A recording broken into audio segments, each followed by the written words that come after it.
Hello, everyone, and welcome to another episode of the Board Game Mechanics. I'm Katie, and with me, as always, is... Hey, everybody, what's going on? It is Jason. We are in the middle of a heat wave.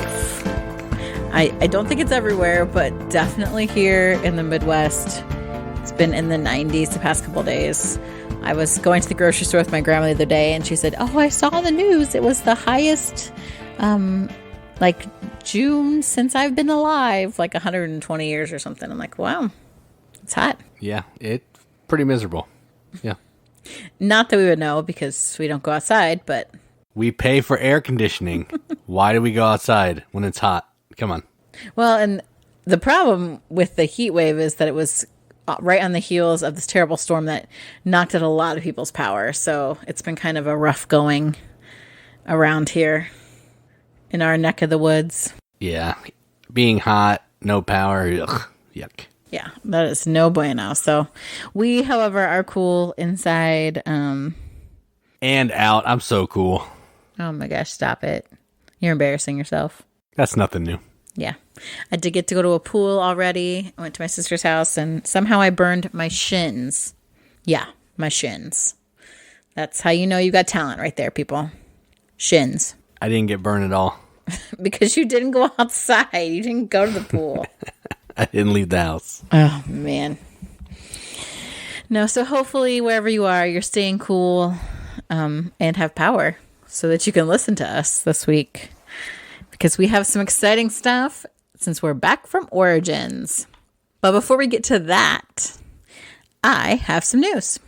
Did you have any other nonsense you wanted to add here at the top? No, I'm kind of nonsensed out right now. You're never nonsensed out. But we'll talk about news anyway.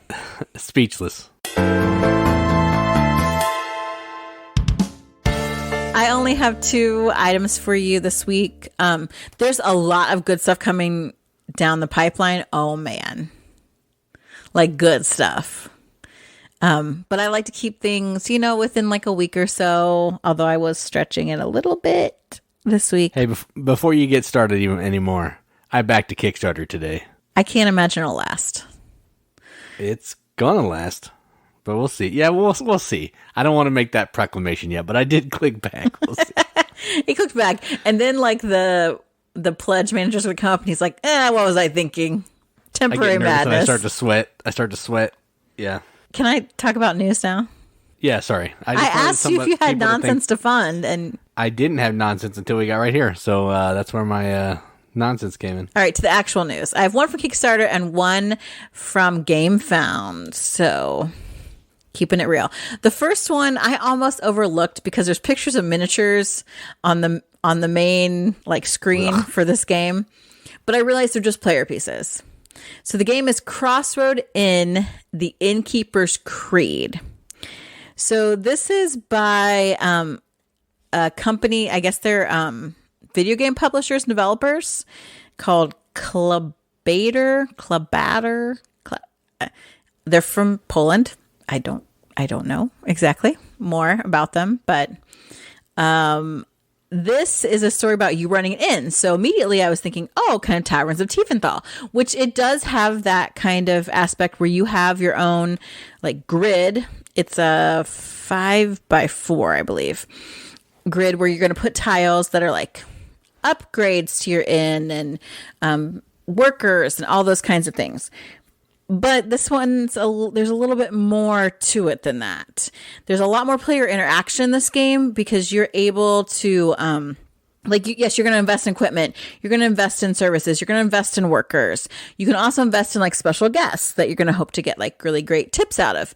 You're also going to have to maintain a reputation with different classes that exist in the town. So there's the distressed folk that live in the countryside, or the outlaws, or travelers that are from all over, regular townsfolk and nobles. So each of them want something different, and each of them are providing different kinds of points. And, you're doing different things that are going to kind of move up and down these tracks. We love tracks here, which I find that really interesting because you're crossing different points, getting bonuses. The outlaws actually kind of have an inverted track because the more you have, they're going to kind of affect how other people see you're in. but you're also going to be kind of safe from some of their influence. Just a lot of really interesting things at the reputation level. You can also like affect that reputation by getting your different elements, and you can also play gossip, and different kinds of gossip can affect your reputation or other taverns' reputation, and they're triggering special actions and changing up things. And the other thing I thought was interesting is that you can prepare dishes in your inn. So you can get dishes from like travelers. When you get like travelers in there, you can get exotic ones or whatever. You also have to collect the ingredients for them, but they can like appeal to different types of people, give you points, work on your reputation, which I think is really interesting. And then as if that weren't enough, they recommend when you start to not play with them, but there's kingdom cards. They're like these kind of strange laws that were passed by a king who is dead or something, and you're waiting for a new one to show up. So you've got these really kind of prohibitive kingdom cards, like maybe only certain social groups can go next to each other within your tavern you're in, or you have to have a certain employee if you're going to offer a certain type of service that you're in, or you're going to get a bonus if you hire like a certain employee that has a certain type of specialty. So we're the kind of people that would start out with those cards right away. They say, oh, learn it without it, whatever. But yeah, I'm not a quitter. Don't tell me what to do, game. I like that they have that option to then even kind of up the difficulty. I just think it looks like a really kind of interesting idea or concept. So if that intrigues you, if you like Taverns of Teeth but can't get enough, I would check out Crossroads Inn, the Innkeeper's Creed.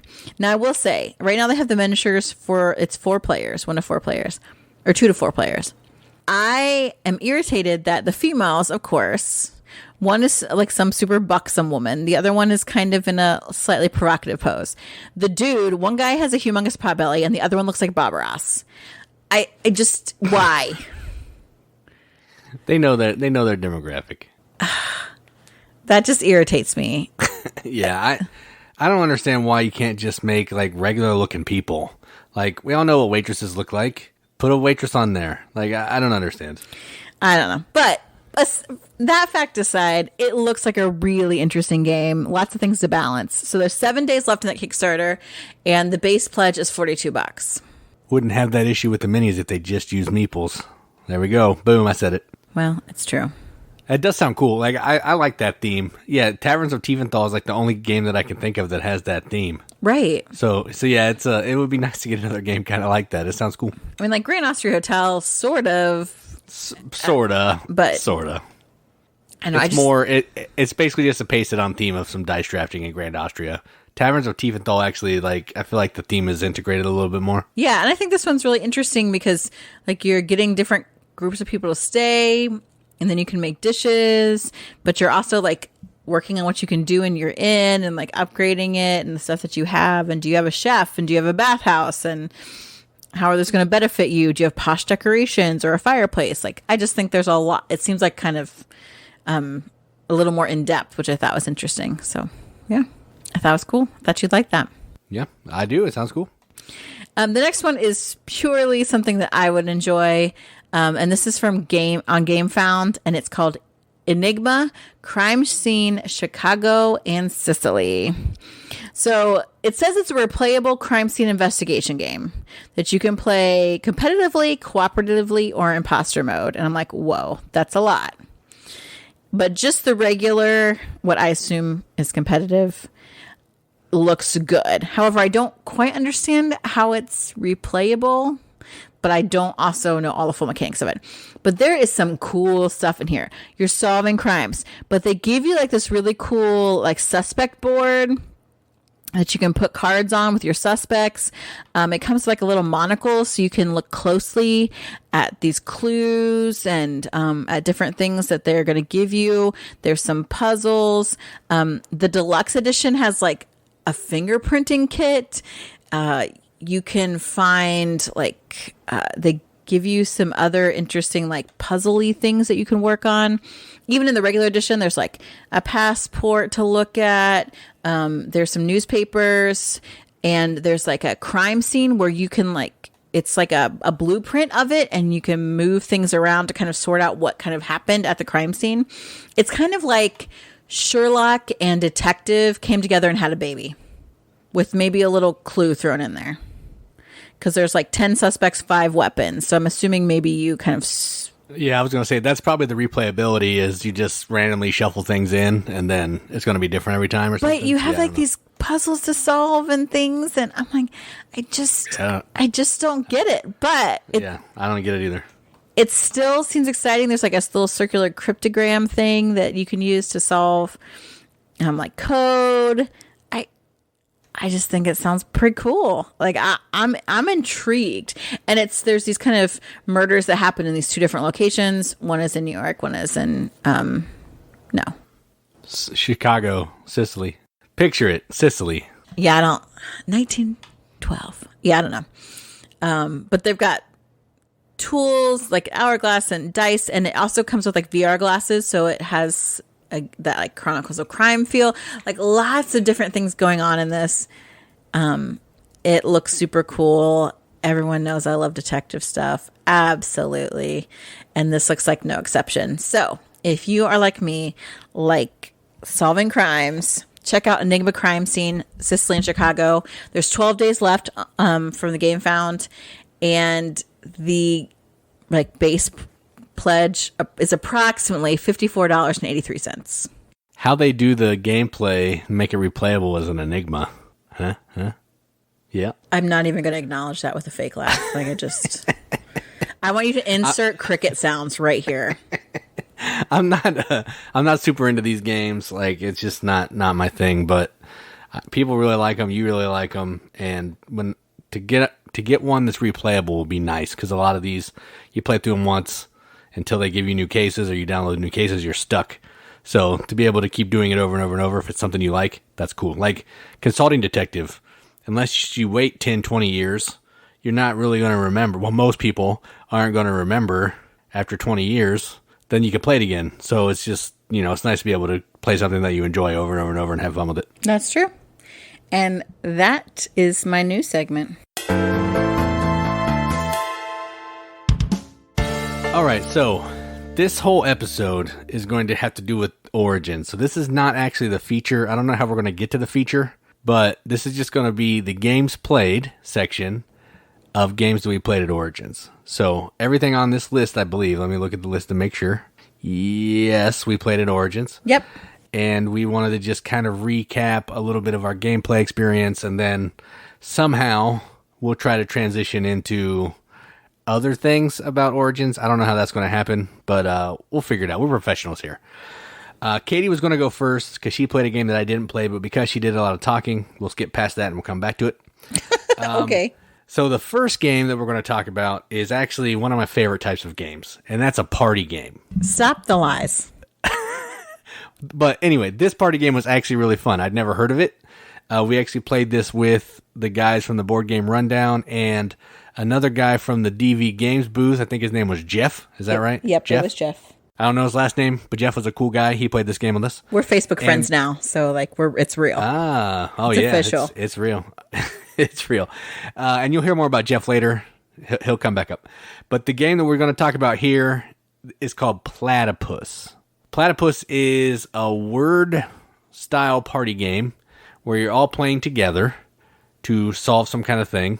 And it's designed by Phil Walker Harding. He's done tons of games, Barron Park, Summer Camp, Gingerbread House. I'm drawing a blank, but there's a whole slew of games that he's done. I don't know. Yeah, that's why I just... So the way this game works is someone's going to take on the role of the explorer. Actually, it says in the rule book 2 people are going to be the explorer, but we didn't do it that way. So one person is basically going to be the explorer, which means they're trying to figure out a certain word. And in the center of the table, there's this board that has numbers 1 through 8 with a card next to it of some kind of noun. It could be like Scarlett Johansson. It could be nuclear war, whatever. Any kind of noun that you want is in this deck, because there's like 160 cards. You'll flip 8 of them. Then each player is going to get a hand of however hard you want it to be. You could get 8, 6, or 4 adjective cards. Then starting with the player to the left of the explorer, the explorer is going to shuffle this other deck that's going to have number 1 through 8. They're going to show the number to everybody. That's the number that The explorer is trying to guess, and everybody else is trying to guide them there, because those players are called the guides. Starting with the player to the left of the explorer, they're going to play a card down. Or they can pass. If they pass, the player to their left has to play a card. They don't have an option to pass. So when a card's played, the explorer is going to look at that adjective, and they're going to think, which of these cards out here is this adjective pointing to? And then they either have to eliminate 1 or 2 words from the 8 that are face up. If they eliminate cards that are not the word, you're good to go. If you eliminate the word, you lose points, and it's the next person to be the explorer. The game's supposed to play over just 4 rounds, so there's 4 explorers. If you get 4, you do a good job. If you get 0, you didn't do a good job. But we played so everybody could be the explorer once, and we just had fun with it. So this is gives me kind of a vibe of like Just One or something like that. Nice co-op word game, not stressful. Can get kind of funny when people don't have clues that they are good cards in their hand and they have to play a card. It's entertaining. So how do you feel about Platypus? I liked it. I think maybe it was Tim that mentioned, like, no, it's not Perry the Platypus, but it would be awesome if all the cards had Perry on them. It really would be. Oh, and we also actually like this game so much we bought it. So it does have that going for it too. We did. Yeah, it's definitely along the vein of like Just One and a lot of other party games. So it's very easy to pick up, and there's some good player interaction kind of stuff going. And it's easy to, play it once and then say, oh, okay, now we got it. Or, yeah, let's try that again. It's definitely one of those. And I like games like that, especially when we're introducing games to new people or we're playing in more of a casual setting where people want to be able to talk and do other things and not focus on the game. Like this is a real easy one to teach and to play and pick up. And it's the platypi on them are cute. So, yeah. Yeah, the art's silly. I don't even understand why it's called Platypus. Doesn't matter. It's a word game. It has some kind of art. Yeah. It's cute. All right, so next up, another party game. Because like I said earlier, we love party games. And this one is from the Op, and it is called Blank Slate. And we're like way late to the game on this one, I'm pretty sure. Yeah, it's been out for a while. We don't play party games, so whenever one comes up and it's actually good, we do talk about them. We like some of them, but we just don't play a ton, so we don't know what's cool. But this game it's a word game, and someone's going to flip a card, and it's going to have like jump and then a line. And everyone's going to write a word that goes with jump or some kind of phrase. But you don't want it to be super long because you want to guess the same word as other people to score points.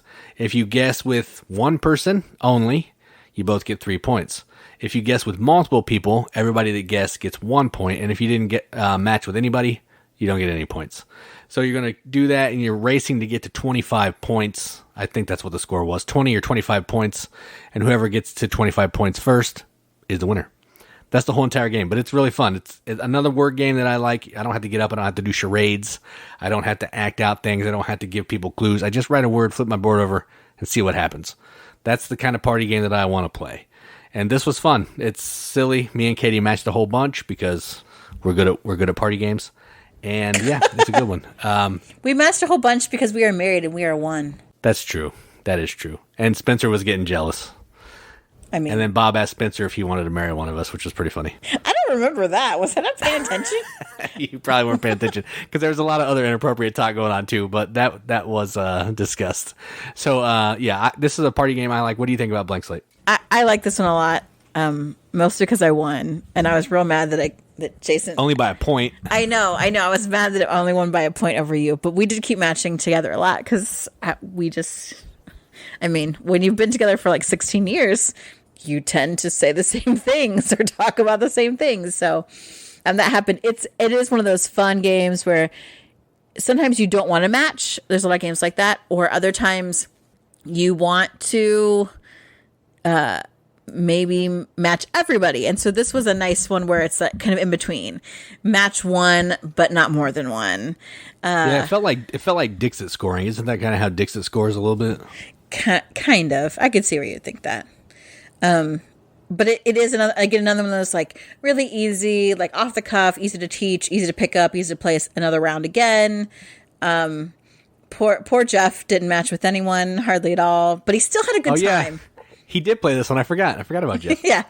He still had a good time though. And so that's the sign of a good game is when you don't match, but you still have a good time.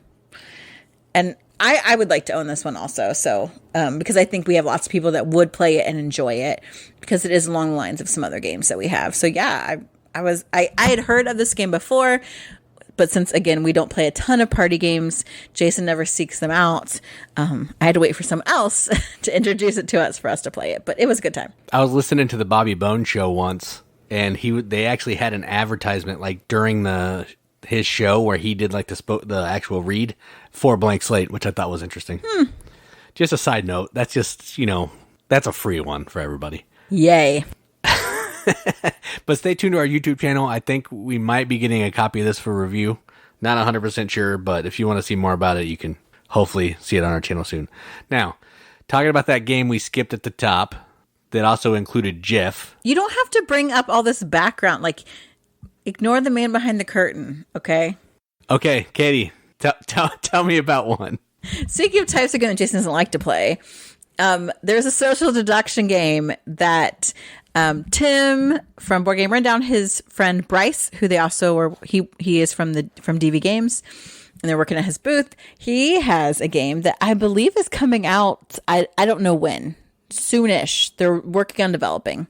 So I got to play this prototype of a social deduction game in space. Now, y'all know how I feel about space. However, I do love social deduction. So yeah, sure, I'll jump in. And the game is called Terror on Starbase X. And this is like if Secret Hitler and the Captain is Dead had a baby. It would be this game. That's an ugly baby. But it's true. So in this game, everyone has a different identity. Like there's a different role. Some people are pilots on the spaceship. Someone is a communications officer. Someone's the medic. Someone's the marine security officer. Someone is the mascot. And depending on how many people you have, depends on how many roles there exist. And then everyone has you've got your role that you perform on the space base, or I guess it's a ship. I'm not sure. I kind of missed all the background. Tim kept talking to me the whole time when I was trying to pay attention. Then you have kind of an identity. So one person on the ship is an alien. They have infiltrated because they can disguise themselves to look like anyone in the crew. So there's one person who's an alien, and nobody else knows that they're the alien. There are a couple, depending on how many people you're playing with, alien sympathizers who want to see the alien succeed. And then you've got your plain Jane humans. As humans, so you're trying to work together to get off your broken spaceship and survive the aliens. So the humans are trying to use the different roles to repair some stuff, to maybe get the communications tower or satellite working and send out a request for help. But again, if the communications person happens to be the alien, then they're going to say, oh, no help's coming. Whoopsie. Or you're trying to power up this escape pod so you can get away. But if the alien is still on the ship and they get on the escape pod with you, oh, bad news. It's a lot easier for them to take over in the escape pod. Or you are going to have the Marine shoot the alien, thereby ending its evil reign, and humans win. So you do this through selecting missions, and there's cards kind of like in Secret Hitler that say it's either an alien kind of attack, or it's a mission objective where you're actually going to complete something that the humans can do. And someone, sorts them out, hands them to the person who is acting kind of as the captain, and then they carry out whatever happens. The captain can order people to do things, all kinds of stuff happening. There's voting, there's lying. I don't know if the masks helped or not. Tim and Dan were, for some reason, immediately decided that I was on their side. No questions asked. Which shocked me because I immediately voted against Dan on everything just because, obviously, even though I was an alien sympathizer, and I knew they weren't, because the alien doesn't know who the alien sympathizers are, but the sympathizers know who each other is and who the alien is. So I think they got confused. They thought there were only 2 alien sympathizers, but there happened to be 3. And I just kind of chilled, laid back, subtly did what I could to help out the aliens, which they're doing a good job. The aliens can also like basically hatch aliens inside other players, which is really gross sounding. It's all done through cards, people. Just done through cards. So then other people can turn into aliens on the ship, and now you've got more bad things happening and more people working against the humans. I totally had them all fooled. The look of surprise when I revealed that I was an alien sympathizer was like the icing on the cake. It was like I'd been handed an early birthday present. It was awesome. So much betrayal. It was utter betrayal. And I even betrayed because they're like, oh, we know this other Jeff down here. We know this Jeff over here is an alien. This other Jeff down here, he seems solid. I'm like, okay, so I need to believe him, right? They're like, yeah, okay. So that Jeff gave me some cards, and one would have been okay. One would have helped probably the humans win, and the other one wasn't bad, but it wasn't good. It was just all quiet. It was like a null and void. So is that the same Jeff, or is that a different Jeff? That's the different Jeff. The same Jeff was an alien. Oh, I got you. Other Jeff was solid. And then I threw other Jeff under the bus. And he's like, what? Why'd you play that one? I gave you that other good card. I was like, no, this is the best of the two cards that you gave me. I just threw him right under the bus. And then Dan and Tim, instead of suspecting me, they're like, oh, is Jeff bad? Has he been bad this whole time? I'm like, yeah, isn't that crazy? I thought we could trust him. Oh, they've never played Secret Hitler with you, and they've never heard my story about you being a lying piece of trash either. You were the lying piece of trash that time, so don't even bring that up. But that's true. It was a beautiful thing. That's like what's so I really like when your group is all into it. Social deduction is really fun, and I had a great time. I think everybody else did. It was fun, and of course, now they all know that I'm extremely good at lying, apparently. I thought they knew. Yeah, I didn't play this game. I ran far, far away because that's what I do. He didn't just run far away. He went to a different table and set up a different game, which we also played. Oh, yeah, that's a good segue. Nice job. Thank you. I'm professional. We played a really fancy deluxe version with a cool briefcase of Lords of Vegas. Bob from the Board Game Rundown, he brought his fancy copy, which we basically have everything that's in his, except for he had the nice poker chips and the awesome briefcase, which is amazing. And we played a 6-player game of Lords of Vegas, which I probably wouldn't recommend. It's a little too much just sitting there when it's not your turn. But Lords of Vegas is still a good game. Flipping some cards, earning some property so you can buy hotels, try to make money, sprawl your hotel, and try to score the most points at the end of the game. That's it. We've talked about it a lot. It's a great game. The company was good. Dan did poorly, so that makes it even better. But yes, Lords of Vegas, 6 players, very good. Well, Lords of Vegas is good, 6 players, but Lords of Vegas, fun time. So what do you think about it? Yeah, I always like Lords of Vegas. I don't like it at higher player counts. It's just too long between turns. Maybe I'm just not good at playing a strategy that way with that many people. Yeah, it's hard to plan because it changes so much. Yeah, but it was still fun. We played with good company, so it's always fun. And the briefcase was cool. We joked about how Bob needs to walk around with it like handcuffed to his wrist, since it looks so fancy. It does. It's super nice. Yeah, I think a lot of people were jealous looking at it on the table. I think they were. All right, so after all of this was down in the hall, the actual Origins hall. We got there a little bit early. That was on Wednesday. Everything on Wednesday. Yep. And then, was this on Wednesday too? No. Friday. So, yeah, these next 2 games we played on Friday. We actually went up and met Tim from the Board Game Rundown's sister and her husband named Patrick and Julia. And we played a couple games with them in their hotel room. It was the Dan, Tim, me, Katie, Spencer Patrick, and Bob. Julia, and Spencer and Bob. Yep. And one of the games that we played was called It's a Wonderful World. Now, I played this a long time ago, maybe a year or so ago, and I hated it. It was awful. I didn't score any points. Clearly, I didn't understand what I was doing. But we played it this last time, and I did much better. I didn't win, but I at least scored points.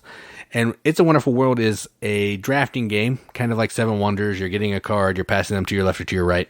And then after you have a hand of cards, you're going to be using cards to either get resources or to build them. You're going to get some production to give you these cubes. You're going to put cubes on cards to build your engine up, and you're trying to get points. You're trying to just do the best that you can over 4 rounds of collecting 7 cards. We played, I think they had like some fancy, we had a full player count, so we were using like these corruption cards too, which were really nasty, but kind of fun at the same time. And it was enjoyable. So I played it before, so I think I've talked about it before. So what did you think about It's a Wonderful World? I can see why you didn't score any points the first time you played it, because I think this game definitely benefits from another playthrough. It reminds me a little bit of Terraforming Mars, at least the card production part, building up to things to then have them produce or give you points. That's what it reminded me of. I didn't pay attention enough. I didn't anticipate like, oh, I'm going to be getting these things, or this is what I need to be doing. So, I mean, I scored points, just not very many. But I enjoyed it enough that I would like to play it again. I like engine builders. It is fairly quick for what it is.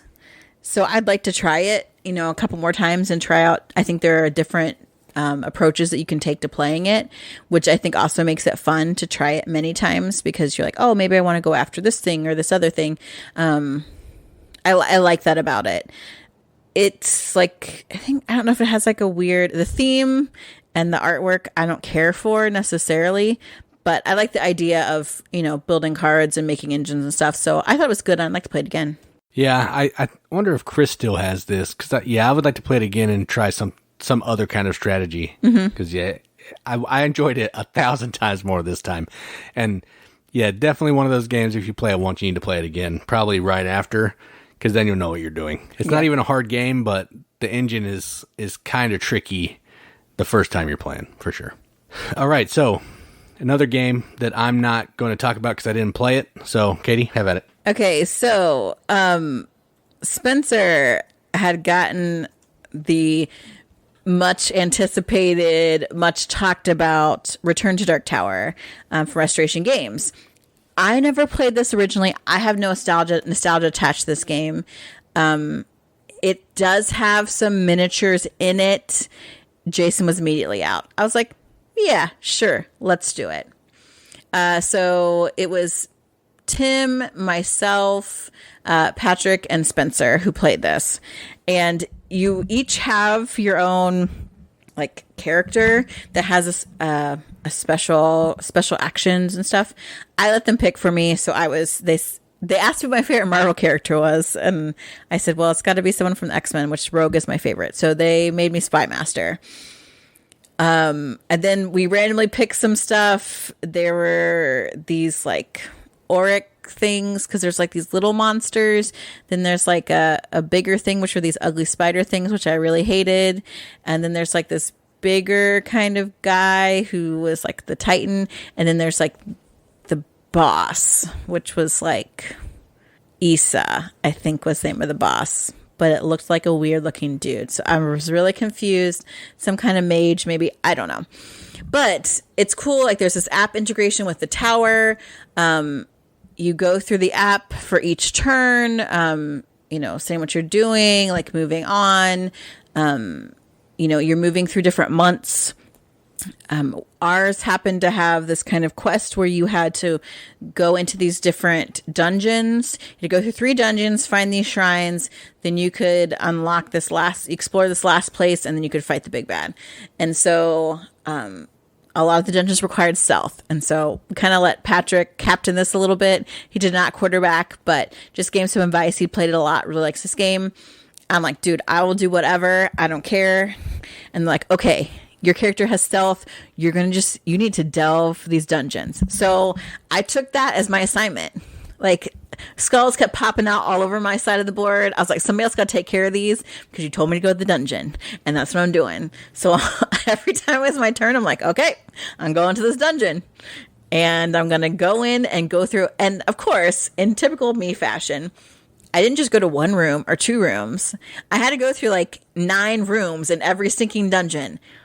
But, everybody kind of grouped together. They loaded me up with stuff. I just took a bunch of like red shirts down and just said, I'm going to keep going. I had some like good advantages that I could use. I plowed through them all.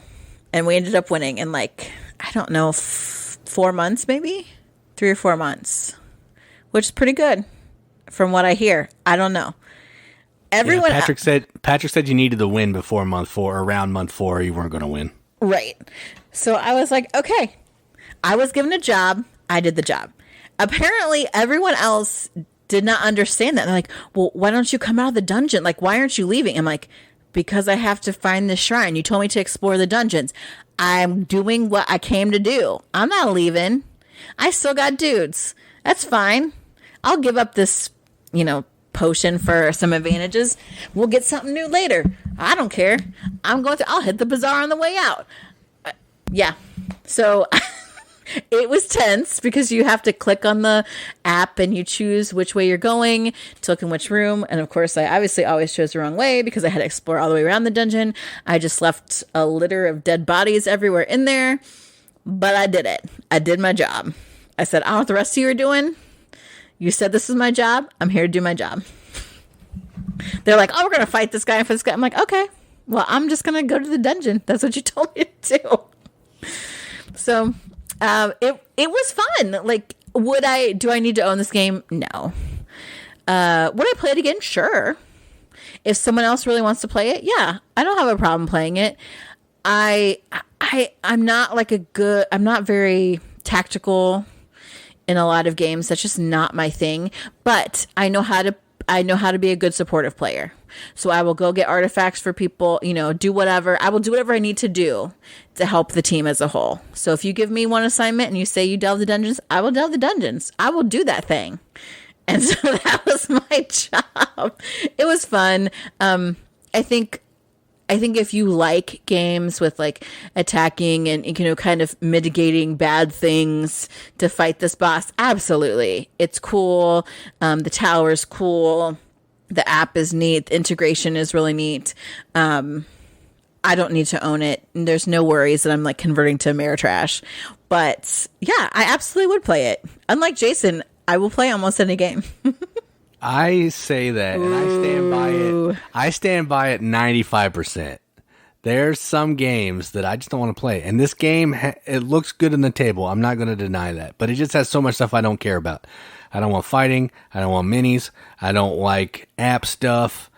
I don't know, just not my jam. It looked cool on the table. You guys were having a good time. But just not for me. I think if you would play it, you would not hate it. I don't think you would hate it.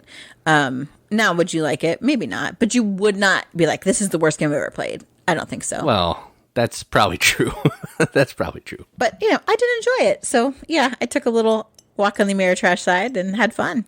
All right, so those are some games that we played. Let's segue into the next part somehow. So not only did we play games at Origins, we were there to check out the exhibit hall.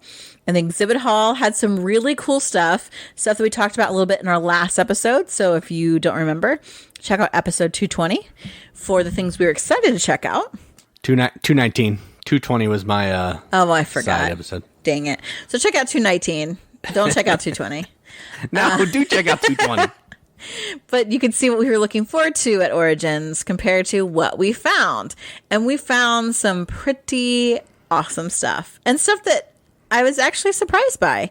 And so the first one is a game that we mentioned in episode 219. And we mentioned in episode 219 that we had talked about it from last year. And I believe I covered this on a Kickstarter, which is why we brought it up. But the game that we checked out was called Distilled. And this game looks like everything I ever hoped or wanted it to be. Oh, yeah. This game is awesome. It's got a cool making whiskey theme. We talked to the designer a little bit, and he said, there's tons of games about making beer and making wine, but there's not a lot of stuff about making whiskey. So he wanted to use that theme. And everything that he did in game design, he did to try to be as thematic as possible. So we didn't get to play a full game of this, but we did watch him show us some stuff.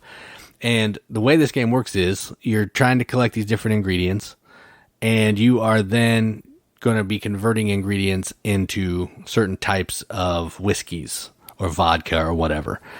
And the way that works is you're going to have to take Spirits. The cards that you're going to use, spirits, that's true. You're going to have to take the cards that you're using as the ingredients for that drink, and then you're going to shuffle them up, and you're going to have to randomly remove 2. And the reason for that is the first batch and the last batch of some of the alcohol is like nail polish remover. It's really bad for you. You don't want to drink it.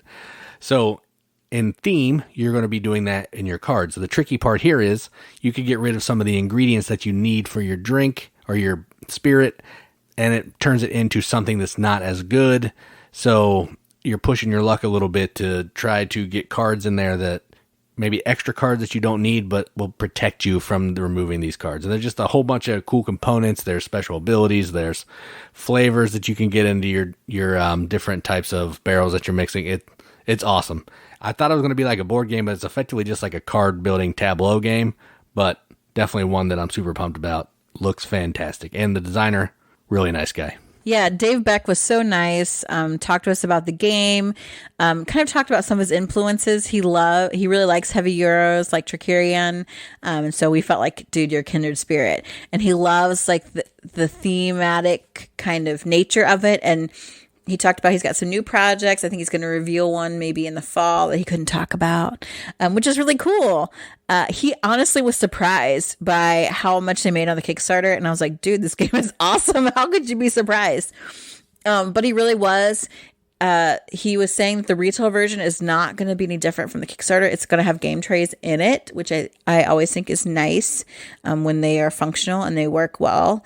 And he just so friendly, so forthcoming, gave us a free shot glass, was willing to talk, anything we wanted question wise about the game. So it looks so good.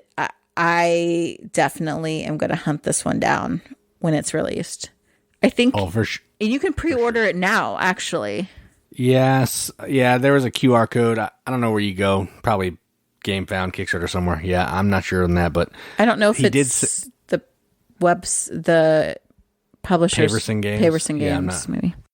But if you pre-order, you get a shot glass and a t-shirt. That's true. Well, we have the shot glass. The t-shirt was cool, though. It was cool. So definitely a game still on the radar.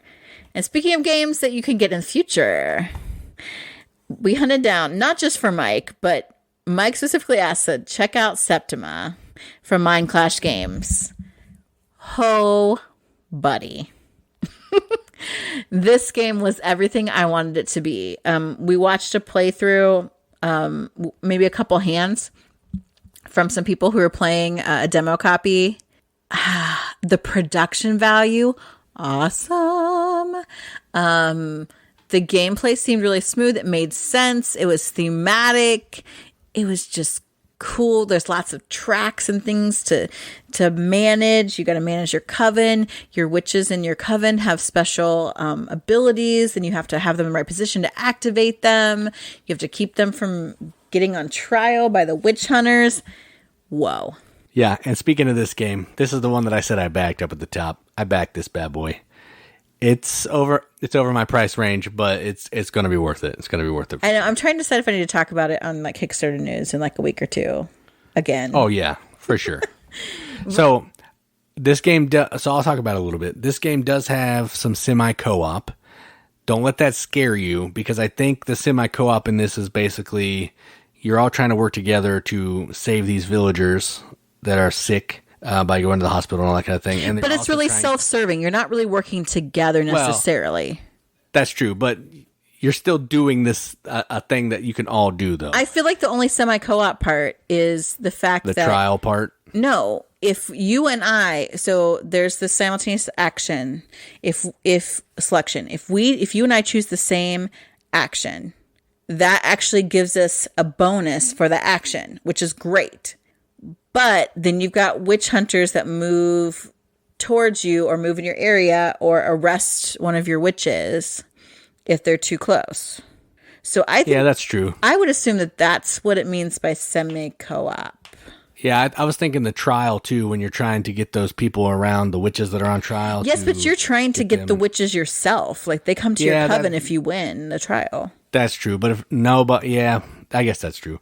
But if there's still more of the bad people and a lot of people aren't helping you out, it's going to be harder to win them over. That's true. But I feel like the semi-co-op is real thin. It is, I would say, competitive first and foremost. If you happen to work together with other people, it'll pave the way a little bit easier. But it is not, I wouldn't say it's a vital part of the game. Yeah, I can see that. But either way, if you like Mind Clash games, if you're a fan of Tricerion or Anachrony or Perseverance or any of those games like that, you definitely need to check this out. It has the look. It seems like it's almost a little bit lighter than some of the other ones. Yes, I would say that. It's not light. It's not a light game by any means, but it's definitely lighter than Tricerion, 110%. Like, it's going to be easier to teach, I think. It's going to be easier to explain, and the gameplay is a little easier, I think, all around. But fantastic. Can't wait to find out more about this game for sure. Yeah, there's still a lot of things to manage with it. Several different tracks that you're moving up, the different action cards that you can take, keeping, everyone's powers where they need to be, getting new witches, making sure your witches don't, get hung because they were not burned at the stake. Fun fact. They didn't burn any of them in Salem. Yeah, they did in Monty Python, though. Well, they tried to. We don't know. They drug her off. That's true. They did. That's true. They put those clothes on her, and this is not her real nose.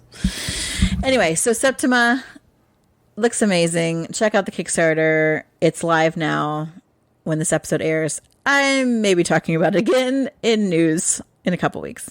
All right, so there was another game that was there that's been out for a while, but we've always been curious about. So we sat down and we demoed it, and it is called Fog of Love. And Fog of Love is a 2-player... I don't even know how to explain it. Like a story building, card management. I don't know. Yeah, it's real strange. I've never played another game like it, but it's a 2-player game where you're taking on a character. You're becoming this character. I was like this hairy, sensual. Your voice father. Was sensuous. Yeah, I was a priest, and Kate. I don't remember what your character was. I was a TV star that was. I don't know what adjectives you gave me. I can't remember. They were ridiculous. They were stupid. They were real stupid. But throughout this game, what you're doing is you're playing a card down to the center of the board. And each player is the card's going to tell somebody or both of the players to select an answer. If you match, good things could happen. But depending on some of the answers, it may bump up some of these. There's 5 different traits or 4 different traits that you're trying to get. You have these 3 trait cards in front of you, and you're trying to move these arrows certain ways so you can match these traits. So, for example, the first card I played on our first date or whatever, we talked about having a joint bank account. Whoa. the guy who was running the game thought that was hilarious. But if you selected the same answer, you would get some extra hearts, which is like the points. You're trying to get as many hearts as you can to win. And then if you didn't match, there were some other bad things. There's sometimes when I could play a card and it could be the other person chooses, whatever they choose could affect me and that kind of thing. So you're just playing cards trying to get trait markers to move up that you need. That's effectively the game. But you're also wanting to play cards if you care about the story, to do some silly story just to have some fun with. So how do you feel about the little demo of this? It was interesting. I had no idea how this game played. Heard tons of people talk about it. Obviously, there's been several expansions, paranormal. There's one for Lockdown, a Lockdown one, Love and Lockdown. I think makes me think of Kanye West. I know, me too. And I think there's a third one that I can't remember. So I definitely wanted to see it. I don't know that I would play it again. I do think that we only played kind of part of it in the demo aspect. There was some parts of the game we weren't playing, so maybe if we played all of them. I don't know that I feel the need to run out and purchase it, but it was an interesting experience. And it's funny, it is more of experience, I would say, than like super game-like, but it was a good time. Yeah, it did have enough of the game stuff to keep me engaged, though, because I don't care about the story part, but trying to play the right cards to move up on the traits that I needed, I thought that was interesting. Not like a deep game by any means, but it was entertaining, for sure. All right, so you can talk about this one, I guess, because you were excited about this. Yeah, I had mentioned in episode 219 that there were pretty much all the games I wanted to look into were like deduction type games, and Mortum Medieval Detective was one that I was super interested in. I think Arcane Wonders has this. Yep. Right now, I am still so intrigued with this. I didn't get to sit and do a demo for it, but I did talk through it with someone at the booth. And it is this game where you are agents that a prince is sending out, and it's in kind of the medieval ages. You're going out to kind of find out what's going on with some rumors that the prince is hearing. There's these disturbances and things. So is it something supernatural, or is it like a rebellious uprising, or is it really nothing? And you kind of have these group of like you have these cards that exist. They kind of represent your crew, and they each have some kind of special abilities that you can use, and everyone that you're playing with can use these people.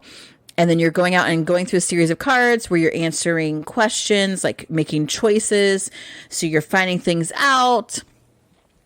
Each time, I think there's 3 cases in this initial one, and they have stuff in the works for another already.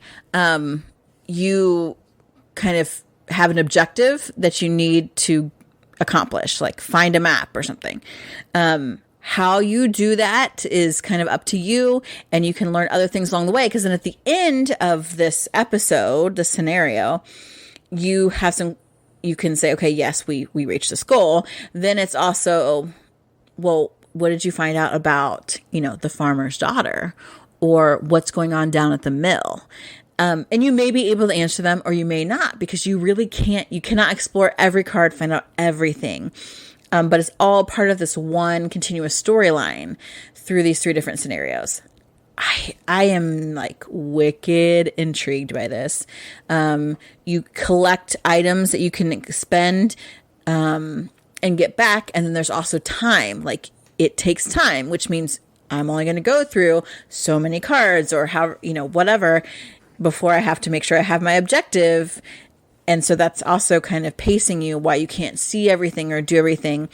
And they say because it's an objective, there's this replayability, because you may go a different route the next time, and you still have to figure out how to get to that objective. I think it looks cool. I'm totally stoked by it.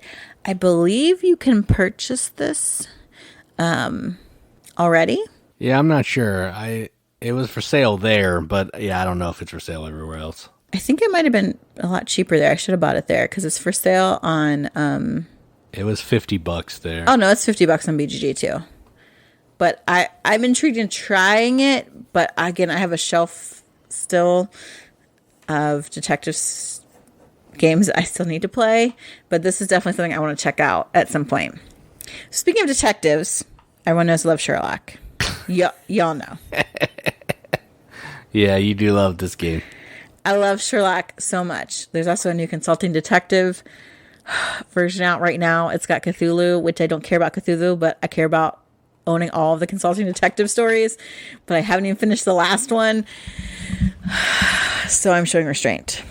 Barely concealed restraint. But of all the Sherlock kind of, what do I want to call that? Not iterations, maybe, that exist out there. I do really like the one the BBC has done with Benedict Cumberbatch, because I love him anyway. But I just think it's a well done show. So when I saw that they had gotten the IP, and this was Lucky Duck, had the IP for Sherlock, I was pumped. So they had Sherlock Case Connection there, which I mentioned in episode 219. I was disappointed. That's an understatement. Come on. I was devastated. Okay. I'm like, ooh, look, it had like scenes from the show everywhere, like super. But all you do in this game is you take one card that has a scene on it, and it's got these symbols on it. And then you get other cards that have the symbols, and you put the symbols in between, and you make connections with the symbols. No deduction, nothing like Sherlock. Now, if you're looking for a super light game, language independent, just want to connect things, sure, go for it. I actually was glad that this was what this was and didn't have an app. I mean, yes, it looked What? awful. This looked awful and terrible, but I mean, I'm just glad it didn't use an app. I was worried it was going to be like Chronicles of Crime and use an app and be the same thing, just with like Sherlock pasted on it. I would have taken that. I would have taken that. Because then you're at least solving the crime. There is no crime solving here. That's true. There is no crime. There is no crime. I was so sad. You're matching pictures. That's it. Yes, I was so sad. Now, I did hear from one of my friends, Kim, over at Tabletop Rebellion. She had talked with people at Lucky Duck, and they said that there is something else in the works for this IP, and I don't want to get my hopes up too much, only to have them dashed again, because I will be super angry. Case Connection 2. Stop it. So I'll keep my fingers crossed. Just for me, hoping this was another great deduction game, really thematic. I was disappointed. I mean, when we walked up to the booth, it was Friday. So the con started, you were able to go in the exhibit hall on Thursday. We get there Friday early, lunchtime. And this thing was already like knocked down in price from like $40 to like $19.99. I think it was like 25, but yes. Either way, not enough. Like if it's day 2 or day 1.5 and you've already knocked $15 off your game, there's a problem. There's clearly a problem. And I think this game has a problem. It looked cool. It had cool images from the show, had nice bits, but yeah, there was no game there. No game at all. Yeah, I'm trying to be nice about it. You're being real mean. I don't want people at Lucky Duck to get mad at us. They're not going to send stuff to us anyway. Who cares? It was a terrible looking game. They knew it was terrible. Hence the reason they knocked the price down. Like I didn't make the game. They should have seen it coming. I personally was just disappointed by this game. I'll leave it at that. Yeah, I was not as disappointed as you, but it was pretty terrible. Well, it's because you don't love Sherlock as much as me. It's true. I read Sherlock fan fiction, for crying out loud. I'm dedicated. You don't want to talk about that. Now everybody's going to know that, and you're going to be judged. I don't care. Since when have I cared? Judge away. Come at me. I don't care. That's true. All right, so I'll lead into the next one. I didn't really pay attention to the overview too much, but oh my gosh, we were at the kids table board gaming booth because we got some upgraded bits for our campy creature. No. Creature comforts, you turd. Creature comforts. I was like, there's something with creatures in there. We got the updated wooden bits for it because we just had the cardboard shits. Yes, so Jason decided to actually buy them since I keep complaining about not having the upgraded books for Fire in the Library. You're getting those. Chill out. So I was like, he's like, well, do you want these upgraded bits? I'm like, who are you talking to? Of course I do. You better get them or you'll hear about it for the rest of our lives. So anyways, while we were at their booth, there was this really cool game set up called Power Plants. It looked great. It had these cool, like, interesting looking tiles in different shapes. It was bright colored, cool bits. So I was starting the purchase of the bits. Katie was getting the rundown of the Power Plants game from Helena Capel, who is one of the owners of the company, her and her husband Josh. And she kind of talked about the game a little bit. I think it's like a... Let me tell it. Yeah. Since I actually listened to it, I'll tell you. True. Yeah, I listened to part of it, but then I didn't really care that much. And she was so wonderful. It looks like a really interesting game. So, it's kind of an area control game. You are in this magical forest, and you are kind of developing a plot, a garden in it with the other players. So you each have kind of like your little sprites, and they're all shaped differently, especially if it's in the edition she was showing me, which is awesome. It looked very good. It's sweet. They're like thick. They're not wooden tiles, but they're like they're not they look ceramic. I don't know, like some kind of polymer. I don't know, but they were. I like tactile things, so they're nice to hold, and they're oddly shaped, and they're different colors there to represent these different types of plants that you are trying to grow. And each plant has a special power. And so when you play one out into the garden, you're going to enact its power. And sometimes it's allowing you to put more sprites out on the different plants or in a different area or move someone else's sprites off, because you are trying to group the same type of plant in the same area to make like a big patch of it and then have control of that, because that's how you're going to score points. So the game is a lot of drawing these tiles out, using these special abilities, and it even has kind of this built-in, I don't want to say advanced mode, but you can play it where you've got an additional option for a particular plant's like power that you could use instead, which makes the game even more complex. Also, they have a variety of these different types of plants. So you pick, I think, 4 or 5 to use in each game. And so you don't play with all of them every time. And they even have different powers for like the same plant that you can kind of trade in and out. Almost like what Quacks does with the different cards that the special abilities you can use for the different colors. So I thought it looked really cool, because she had said it was on Kickstarter, and she actually reopened up the pledge manager because she said the retail version will just have, I think, the cardboard tiles for the plants. And I'm not sure. I think they might have different bits as well, player bits.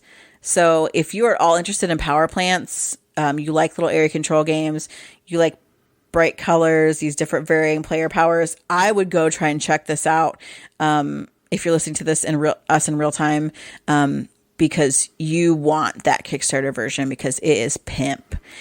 It looks really good. I don't love area control, but this would be such a fun little game, little puzzle to kind of figure out what plant you want to put where and how you're going to get control of these different areas. Like, it'll look super good. And I have recently just become so enamored with kids table board games. Did I do it right? No. Yeah, good job. No, that's right. Okay. Kids table board games? Yeah, kids table board games. I was going to say that we haven't played any of their games that we haven't liked. We own 3 of them: Fossilis, Wreck Raiders, and Creature Comforts. This one looks good. I didn't pay attention as much as the thing as you did, but the bits were amazing. The special powers of each tile look good. And it's a kids table board game, so it's probably pretty good. It's going to be easy to play. It's going to not have a ton of rules overhead, and it'll just be fun. And it'll look gorgeous because Josh and their crew do great art. So yeah, True. It looks good. Yeah. So I think that's a big part of what we did at Origins. Also, some other things you can see. There's a couple reviews out, and there will be some more coming out. I'm actually in them. What? Some videos for other games that we saw and played and really enjoyed. So keep watching for those as well, so you can get even more of our Origins experience. Yeah, they're going to be trickling out slowly for sure. Got some in the docket. They're coming. Some new hotness, some old and busted. That's how we roll. That's what right. will come out. That is how we roll. Is there anything else? You good? Yeah, I think I'm good. Yeah, so just one more thing. Big shout out to the Board Game Rundown guys. We hung out with them pretty much the whole time we were there. And a big thank you to Patrick and Julia for letting us crash in their room for like basically a whole day. So, right. Thank you for that. We had such a good time playing games with them. It's always fun. It's like kindred spirits, when you can get together with people who like to play good games and, just hang out and have a good time. And that's really what it was. So it was a really great part of our Origins this year. Yeah, even with Dan. Even with Dan. I mean, I could have done without, but I guess they had to bring him. Deal, I think. Yeah. I know. What can you say? All right. Well, I'm tracking a spider moving across my living room right now. So I've been Katie. And I'm Jason. Keep gaming, everybody. Keep gaming.